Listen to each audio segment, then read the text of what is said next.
So if a disaster strikes and you're prepared, how are you going to deal with it when your neighbors come over and they're not prepared? What's your plan when the parents next door come over with their kids and don't have food or water? Just going to turn them away? Tell them tough luck? Good luck and Godspeed? Well, I think most of us would like to have a slightly different approach to that. So in this video, we are going to talk about 3 ways that you can help your neighbors and your community prepare for an emergency and help you not have to worry about your neighbors during an emergency because you have helped them get prepared ahead of time. So if you're interested, we are going to talk about 3 ways to do that on the other side of this intro. Hey everybody, welcome back to Cascadia Dispatch. I'm Casey, and today we are going to talk about Community Preparedness and the 4th week of National Preparedness Month. So before we get started, please go ahead, hit the subscribe button, hit the like button, all the buttons that are down in this general area. It helps with the algorithms and lets our videos get shown to more people. So we really do appreciate it. So go ahead, hit the buttons. If you didn't already the previous time or in other videos, please just hit them again because you can't hit those buttons too many times. So let's talk about why community preparedness and helping your community to get prepared more specifically is so important. So a lot of disaster preparedness gurus and experts talk about kind of 3 phases that you want to take on when you think about a disaster and making sure that you and everyone around you is safe. So the first step in this process is making sure that you actually are in a safe place, that you are prepared. This is kind of the analogy of when you're on an airplane and they tell you to put the mask on yourself before helping somebody else. If you pass out, then you can't help anyone else.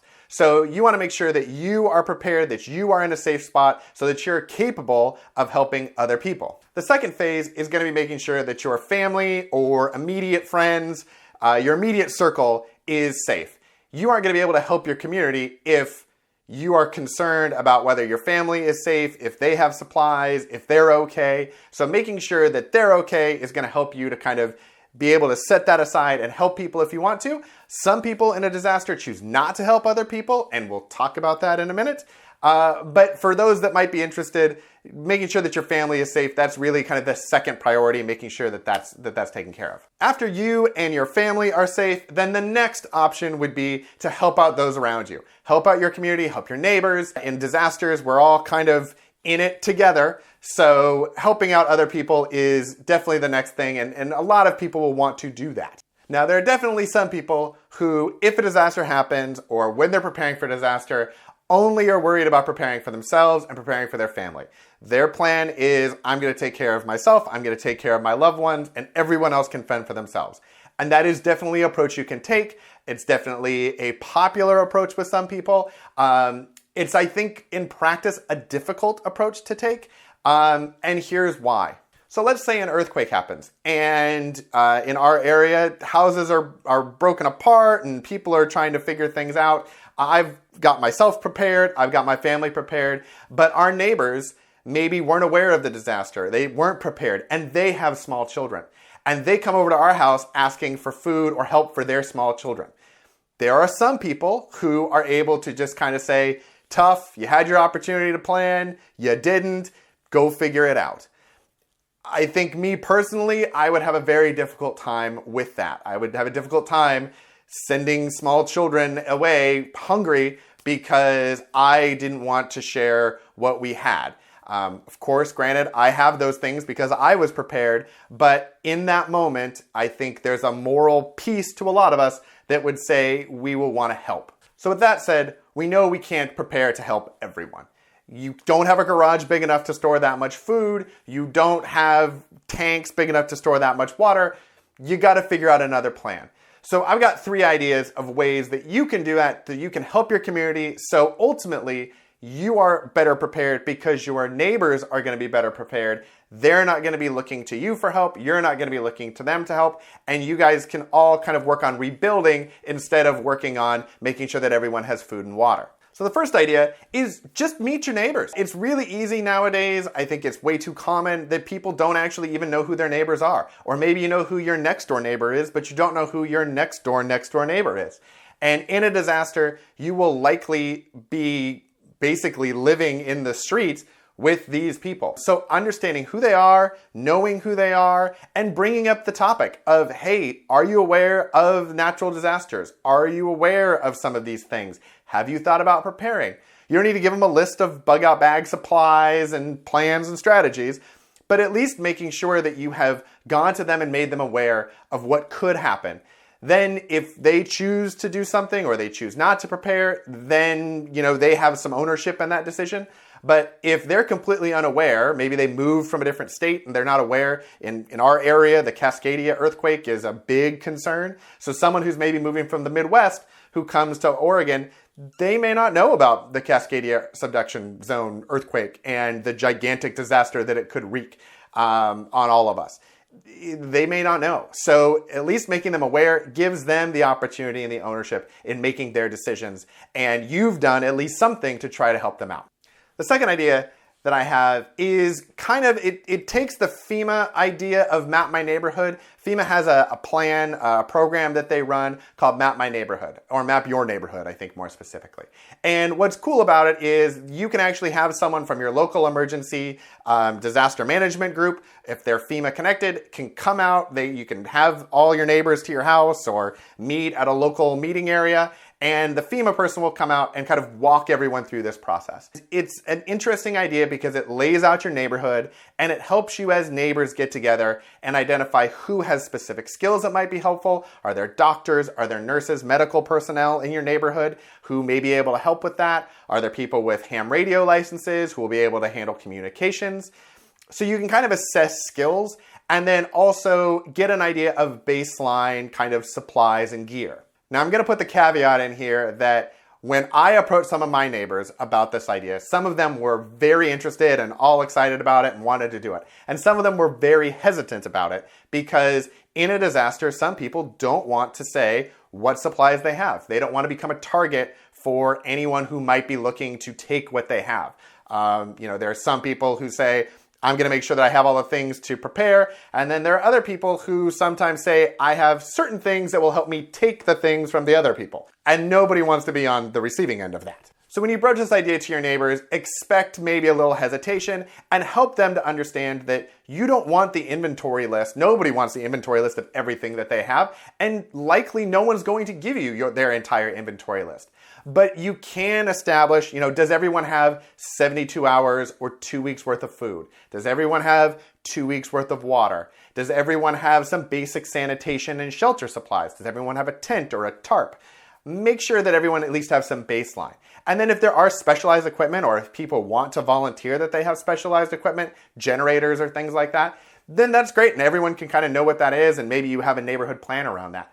But you at least kind of establish that your area of the world, as small as that neighborhood may be, is going to be at least basically prepared. The third tip is join the community emergency response team, or in some places it's called a neighborhood emergency response team. In our area, it's CERT, it's Community Emergency Response Team.